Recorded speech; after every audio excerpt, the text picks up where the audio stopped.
Ndikulandireni pano pa Sam Mavita YouTube channel. Musiku la lero ndifuna tingowunikirapo nyimbo ya Gibo imene akuti galu ndine. Mu video yanga ya mbuyo ya almost chaka cha 2023 ndinazalankhulapo kuti banja la tritah ndi Gibo lizathera mapenalty. Tisanawunikire nyimbo ya lero imene akuti galu ndine. Bwanji tibwerere mbuyo pang'ono tione zinthu zimene zinachitika mchaka cha 2023.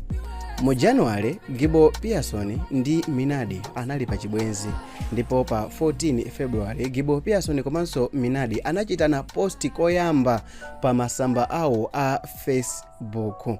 Koma mwezi wa March patangodusa exactly 28 days kuchokera siku limene anthuwa anachitana post, panabwera chi break up choopsa chimene Gibo analengeza kuti asiyana ndi Minadi chifukwa Minadi ankamuchita chiti Gibo. Izi zinausa mpungwepungwe pamenenso Minadi ankalankhula kuti Gibo ankamuchita chiti. Patangodusa masiku ochepesesa Gibo analengeza za ubwenzi wake ndi tritah. Uyu tritah anali best friend wa Minadi. Minadi anasweka mtima ndipo anachita congratulate anthuwa kuti ali ndi unkhoswe. Izi zinabweresanso poyera Gibo kulengeza za chinkhoswe chake ndi tritah. Zinthutu zonsezi zinachitika within a week. Koma patangodusa miyezi yokwana iwiri Gibo atakwatirana ndi tritah, umenewo ukhale mwezi wa May, Gibo anayambanso kuzemberana ndi Minadi, ndipo tritah adayika status yosweka mtima kuchita congratulate amene anali nzake wapamtima mu nthawiyo Minadi chifukwa chopanganso chothekera pobwererana ndi Gibo. Mwezi wa Juni tritah anachita congratulate Minadi ndi Gibo officially pa samba lake la mchezo. Mwezi wa February mchaka cha 2024 tritah anasiyana ndi Gibo. Manong'onong'o ambiri ankamveka pa samba la mchezo la tritah, pankaoneka mnyamata wina amene si Gibo. Ndipo mwezi wa March tritah anaonesa boyfriend wake wasopano kuonesa kugulu la Malawi kuti anthu azindikire ndithu kuti anasiyana ndi Gibo. Komano ngakhale kuti zinthu izi zinali chonchi, kumapeto kwa mwezi wa March nyamata amene anayimba nyimbo yakuti izathera mapenalty ndikuti anthauza kuti Gift amene dzina lake la pa stage ndi Gibo anatulusa nyimbo imene mutu wake amati galu ndine.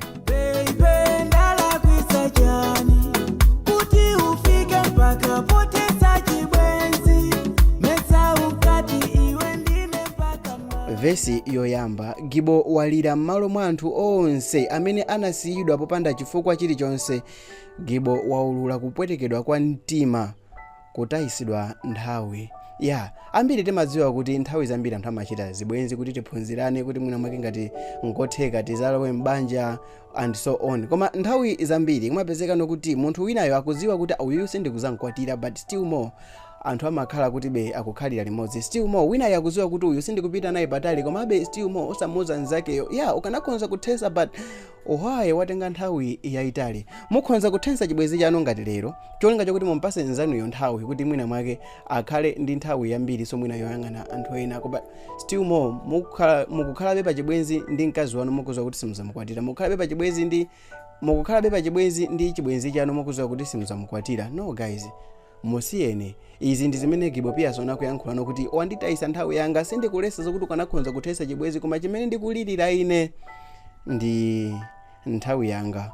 Kolasi ya nyimboyi ndi yosangalatsa kwambiri imene akumangoyankhula mawu kuti undisiya nditakuyika kale pa DP, pa status, pa TikTok ndi malo ena otero. Chabwino galu ndine, wawina ndi iweyo. Mu vesi yachiwiri Gibo walira m'malo mwa anthu onse amene ndi osamvera, anthu omwe amauzidwa mbiri yonse yoyipa ya mkazi, mbiri yonse yoyipa ya mamuna, mbiri yonse yoyipa ya munthu amene akuyenda nawo, koma chifukwa chakuti chikondi chimakhala chawasekera makutu anthu wasamvera. Gibo Pearson walira kwambiri kuti bwanji sindimamvera mu nthawi imeneyi. Anthu ambiri akhala akundiuza koma ndinkasankha kusamvera. Anthu wankanena koma ine kusamva. Malo mochita zinthu zanga mwachinsisi ndinali busy kumuchita posti okondedwa wanga, ndinali busy kumuchita posti munthu amene ndinkati ndinkamukonda, ndinali busy kumuchita posti mkazi amene kumapeto wake azandithawa, ndinali busy kumuchita posti mwamuna amene kumapeto pake azandisiya ndikukagwira best friend wanga. Koma funso ndikumati mmene ndakufotokozera nkhani zokhuza ndi Gibo Pearson, mukuganiza kuti mwina nyimbo iyi akumulirira tritah kapena else ndi nyimbo imene wangoyimba monga mwa creativity yake? Dzina langa ndine wait a minute. I don't want peace.